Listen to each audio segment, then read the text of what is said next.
Hello guys, welcome back to our channel study with freshers. तो आज हम करने वाले हैं क्लास 12 के मोस्ट इंपॉर्टेंट क्वेश्चन।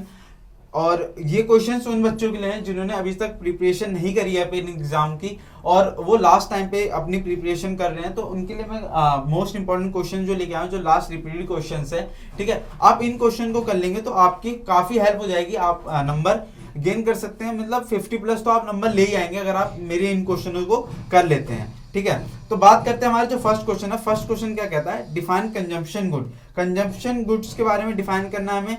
मतलब इसके अंदर जो हमारे जो घर में जो यूज सामान हो रहे हैं उसका प्रॉफिट कुछ नहीं होता, ठीक है। जिस चीजों का हम उपयोग करते हैं, अपनी वस्तुओं का उपयोग करते हैं, अपने परिवारों में जो खपत हो रही है चीजें, वो हमारे उपभोग की वस्तु में आ जाती हैं, ठीक है। अब जो हमारा सेकंड क्वेश्चन है, वो सेकंड क्वेश्चन क्या कह रहा है? Define difference between real and nominal gross domestic product. ये सब क्या होते हैं? ये लाइक जीडीपी, आप लोग जानते होंगे जीडीपी की तरह ये इसका काम होता है। और ये मतलब जो वैल्यूज वगैरह होते हैं, जो इनके आउटपुट होते हैं ना, वो इनके ईयर वाइज पता चलते हैं। Real and nominal gross profit के अलग अलग होते हैं, ठीक है। अब मैं बता देता हूँ आपको थोड़े बहुत इसके अंदर पॉइंट्स किस तरीके से होते हैं।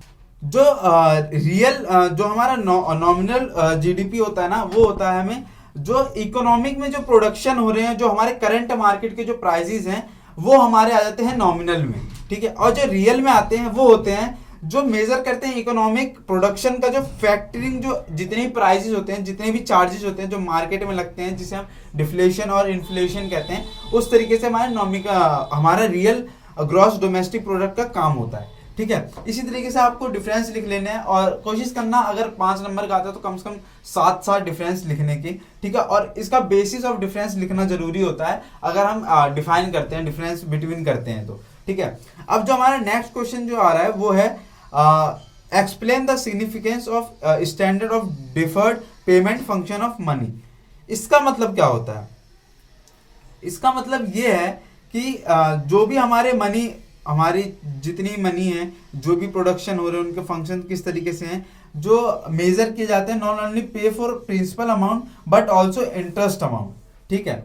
एक सिंपल सा पैसा आस्थगित भुगतान के तंत्र को काफी सरल करता है। आस्थगित भुगतान का अर्थ है भविष्य का भुगतान। जब हम किसी से कर्ज लेते हैं तो हम ना केवल मूल राशि का भुगतान करते हैं बल्कि ब्याज की राशि का भी भुगतान करते हैं। विनिमय की वस्तु विनिमय प्रणाली के अंतर्गत ऐसे लेन देन करना बहुत कठिन था, चूंकि मुद्रा ए पार का एक मानक मूल्य बनाए रखती है। मतलब अगर हम किसी को पैसे वगैरह देते हैं तो हमें जो पैसे अगर वो लौटाएगा तो हमें मूल तो देगा ही, ऊपर से जितने परसेंट पे उस बंदे ने उसको दिया होगा, क्रेडिटर को, डेबिटर्स को, ठीक है, वो उतने परसेंट पे हमें ब्याज भी वापस करेगा। इस तरीके से हमारे पेमेंट फंक्शन ऑफ मनी का वर्क होता है, ठीक है। अब बात करते हैं हमारे सबसे नेक्स्ट क्वेश्चन की। मोस्ट इंपॉर्टेंट क्वेश्चन है वो। मैक्रो इकोनॉमिक्स में आपको ये क्वेश्चन ज्यादातर पेपरों में दिख जाएगा। What is meant by aggregate demand states it's component. Aggregate demand का मतलब क्या होता है? समार्ग मार्ग, ठीक है। इसमें क्या होता है ना, एक लेखा वर्ष के दौरान एक अर्थव्यवस्था की सभी वस्तुओं और सेवाओं की कुल मांग को अर्थव्यवस्था की समग्र मांग कहा जाता है।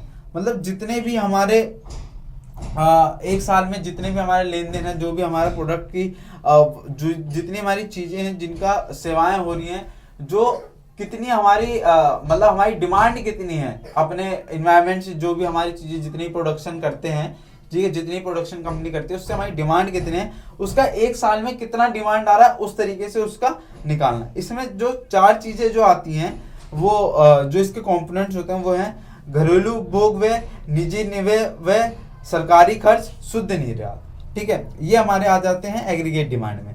अब बात करते हैं हमारे नेक्स्ट क्वेश्चन की। Explain any one objective of government budget. अब गवर्नमेंट बजट मतलब इसमें किस तरीके से जो सरकारी बजट के किसी एक उद्देश्य की व्याख्या कीजिए। सरकारी बजट क्या होता है? एक उद्देश्य रोजगार सृजन है। सरकार अर्थव्यवस्था में रोजगार सृजन को बढ़ावा देने के लिए श्रम गहन प्रौद्योगिकी, सार्वजनिक निर्माण कार्य जैसे सड़कों, बांधों, नहरों, पुलों आदि के निर्माण को बढ़ावा देने के लिए कदम उठाती है। गरीबी और बेरोजगारी की समस्या को कम करने के लिए बजट के माध्यम से कई कार्यक्रम शुरू किए जाते हैं। मनरेगा इसका एक उदाहरण है। मतलब सरकारी बजट का मतलब यहाँ पे ये है कि हमारे जितने भी काम हो रहे हैं हमारे एरिया में, ठीक है, वो हमारा सरकार हमें उस चीज का कितना पैसे दे, जैसे नल वल नहरें वगैरह बनती हैं, ठीक है, पुल वगैरह बनते हैं, उस पर गवर्नमेंट का कितना खर्चा जा रहा है, उस हिसाब से उनका बजट तैयार होता है, ठीक है, कि जो हमारे इस बार ये जो बांधे बन रहे हैं उसमें हमारा इतना प्रोडक्शन हो रहा है, इतने वर्कर्स काम कर रहे हैं, ठीक है, इतने में आउटपुट हमें इतने सालों में मिलेगा, उस चीज से उसका जो हमारा बजट होता है गवर्नमेंट का, उस तरीके से इसके अंदर डिफाइन करके आपको लिख देना है, ठीक है। जो उदाहरण मैंने आपको बता दिया इसमें मनरेगा का, और हाँ, ये जितने भी हमारे मनरेगा वगैरह थे, ठीक है, इन सब का एक शॉर्ट नोट आप लोग तैयार कर लेना और उस चीज को आप पढ़ लेना, क्योंकि उसमें से मनरेगा वाले में से क्वेश्चंस आ जाते हैं, ठीक है। अब बात करते हैं हमारे नेक्स्ट क्वेश्चन की। नेक्स्ट क्वेश्चन है describe any 3 sources of demand for foreign exchange.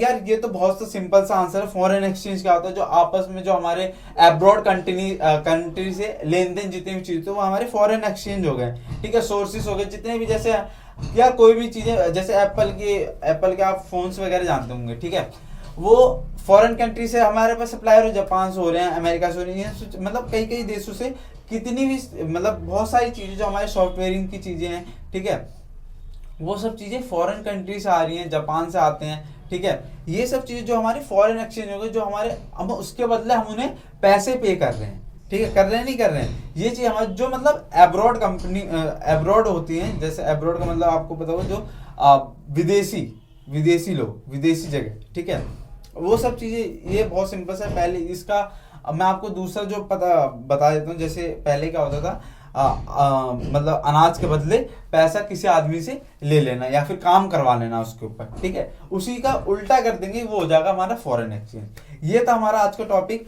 वो था मैक्रो इकोनॉमिक्स के मोस्ट इंपॉर्टेंट क्वेश्चन। उम्मीद करता हूँ आपको यहाँ तक वीडियो पसंद आई होगी। वीडियो पसंद आए वीडियो को लाइक कर देना, चैनल को सब्सक्राइब जरूर कर देना और बेल नोटिफिकेशन ऑन कर देना, ताकि मेरी आने वाली वीडियो आप तक सबसे जल्द पहुंच सके, ठीक है। चलिए मिलते हैं जल्दी नेक्स्ट वीडियो में। Thank you for watching.